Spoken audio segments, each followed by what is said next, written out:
When you're born in an Indian family, there are few things you just don't talk about. Because you know, what will people say? Like you want to move out and stay on your own, being in the same city, that you have a boyfriend, or you want to marry that boyfriend, and that your boyfriend is not Indian. Check the mic and make sure it sound right, boys.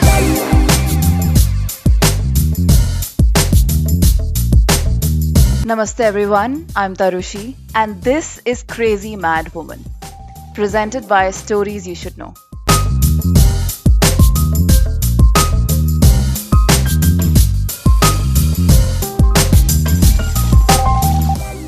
My guest today is a pediatric occupational therapist from New York City and also the host and producer of her podcast, But What Will People Say?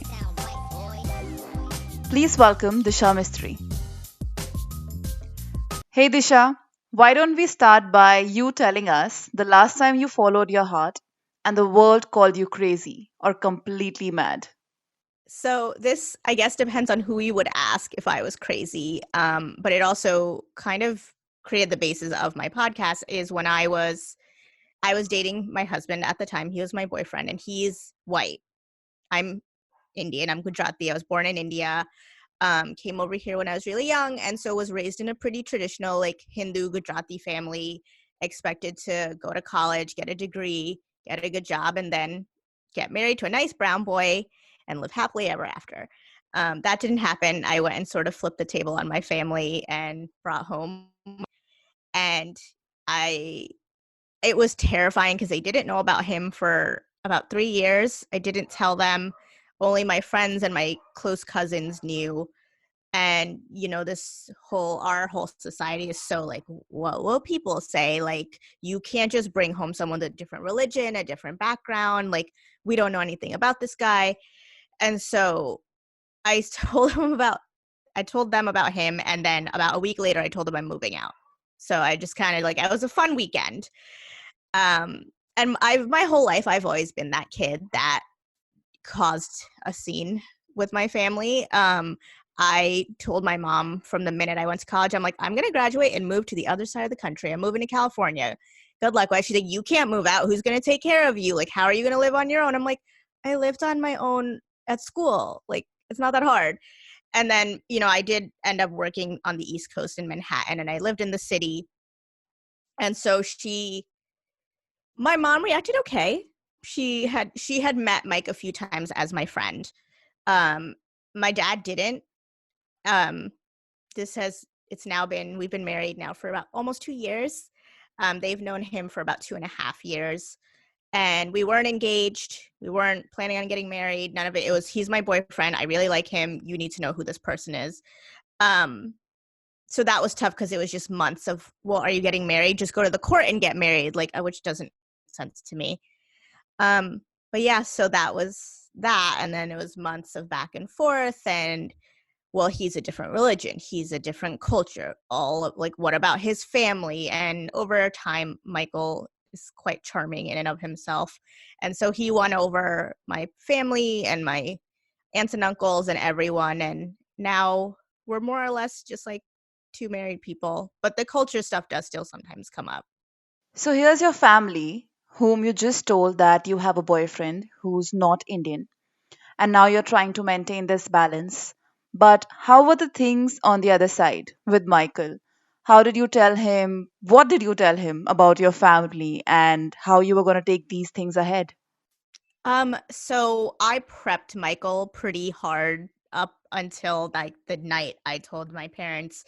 Um, he also grew up like where we live in New Jersey. There's lots of South Asians, lots of Indian people. His best friends growing up were brown. So he kind of knew the culture because he was always the guy who had to cover for his friends when they would go out with their girlfriends and they would tell their parents, like, oh, I'm hanging out with Mike. Sometimes the parents would call and Mike would have to answer the phone and pretend to be there. And so he knew the game. He knew that we don't just tell our parents about dating, and we don't really tell our parents until we found our person. So in the beginning of our relationship, he was on board. We never had really any issues. And leading up to a certain point, it was really awkward because we had to sort of talk about like, where is this going long term? Is this eventually one day going to lead to us getting married? Because that's really, I knew for my parents that's what they needed to hear. And he understood. And at that point we had the discussion, we're like, we're going to be together no matter what. And I told him, I was like, as long as I have that confidence that like, this is it, I'm not dating anyone else again, you can take your time with whenever you're ready to propose, whenever you think is the right step. I will deal with my family in the meantime. And so, and it was very like open communication. Like I told him, I was like, there's a chance I might get disowned. They might kick me out of the house. Like Michael was prepared to like come pick me up that night. God forbid they were like, get out. Luckily that didn't happen. And I also had the support of my cousins. I come from a family of very strong and very outspoken women. In my house, my mom is the primary breadwinner. She, has her master's. She's been a research scientist her whole life. Like, she kind of knew that, like, you grew up here. Like, this was a chance. And, like, she knew that I was always going to do what I wanted anyway. And then I have mostly female cousins. And so I'm the oldest. So that's where the pressure really came in. But having lots of support helped. Coming from an Indian family, I know the kind of equations we share with our parents, the limitations we have. Sometimes it's out of respect, sometimes it's love, sometimes it's fear. So I understand that there is a communication gap that happens often. But how were the things at your end? How did your parents take it when you told them that you want to move out and simultaneously that you also have a boyfriend who's not Indian?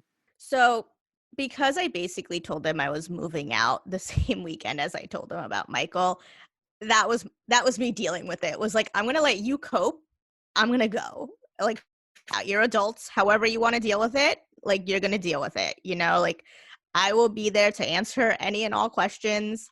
And I'm going to make sure Mike keeps coming around, because I was still home for a couple more weeks till I moved out. And so, my mom would go back and forth and she would argue with my dad, but then she would feel like my dad is right and then my daughter is right. And then she's, stuck in the middle trying her best. And I don't have the closest relationship with my parents at that time. I'm definitely better with my mom now. I never really had a relationship with my dad. And so it was just, even if it was the same conversation over and over again, like, I just kept at it and I kept bringing Michael around. I think that really helped, because I have never had a very open relationship with my parents. So I had a really hard time talking to them about things. Whereas Michael, I mean, he's very American, and he has the typical, like, my parents are my best friends. I tell them everything. And so when he talks to my parents, like, he treats them the same way. And so he was great at just like chatting away, and my aunts and uncles did get involved, and they helped with more of the culture barrier. And like, my dad has an older brother, and he's kind of like the patriarch, I guess, of my family. Like, he kind of keeps everyone in line because there's a lot of us. And he was like, listen, like, how do you think this ends? Do you think this ends with her breaking up with him? This ends with you either never see your daughter again or you get over it. You build a bridge and you get over it. You lived in America. You took this chance. This might have happened. And so, and he's like very much like acclimated to American culture, so it helped. Um, and so we had lots of conversations on lots of different sides happening. So, coming from an Indian family, I know that the topic of moving out is a complete no no to talk about. You do not tell your parents that you want to move out and stay alone in the same city. It's never a discussion. So, I want to know about how your parents took it. Like, which one of your parents was okay with the fact that you wanted to move out? So that was, I think that my mom had a better understanding of, because I had threatened it my entire life. Like, my mom knew very well that my only goal was to move out, because I was always the troublemaker. I just never did anything the way she wanted, and I wasn't cultured enough. I wasn't Indian enough. I didn't dress correctly, and all of these things. It was just constant. And so my constant comeback was like, Mom, I'm going to leave one day, whether you like it or not. Like, this is not happening forever. So like, you can either accept me the way I am, or I'm gonna leave. Like, those are your choices here. And again, like, I've always taken the route of like, you're an adult. Like, there's this cycle of like codependence that happens in our culture where like our parents treat us like we're babies forever, and so then we kind of treat our parents like they're kids who can't handle anything. And I'm like, listen, you dropped everything and moved to the other side of the country and handled it. I'm moving like to Manhattan, which isn't that far from here. Like, it'll be fine. And I signed the lease. I, did my thing. And when I moved back from Manhattan, I actually moved literally like down the street from my parents. It was like Mike's parents and my parents both live like 3 miles from where I moved. And I didn't tell her until I signed the lease, got the key, and I sent her a picture. And I was like, look what I did, Mom. And she was like, I just don't know what to do with you. I was like, I signed a lease. You like my apartment? It's really nice. And when she finally realized, like, oh, like, she's not like dropping dead in the middle of the street because she lives on her own, she kind of came around to it. Like, oh, she's paying her bills. She's got her own place. She doesn't live in like a shack under a rock. That was her other fear. She thought I was going to live in like, I don't know, but not in like a nice, decent home. Right. Just seeing it helped. And then I moved myself out. Like, they didn't like drive me to my new place. Michael came that day because I was like, you know who he is. He's my boyfriend now. Like, we're not going to push this under the rug.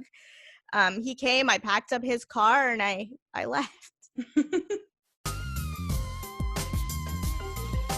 That was Disha Mistry, everyone. You can check out her podcast, But What Will People Say, on Spotify, Google Podcasts, and Apple Podcasts. Crazy Mad Woman is a production of Stories You Should Know. It's written and produced by me. Our theme music is Road Trips by O'Shane. Thank you for listening to Crazy Mad Woman. Take care, everyone. Help someone in need if you can. And be kind.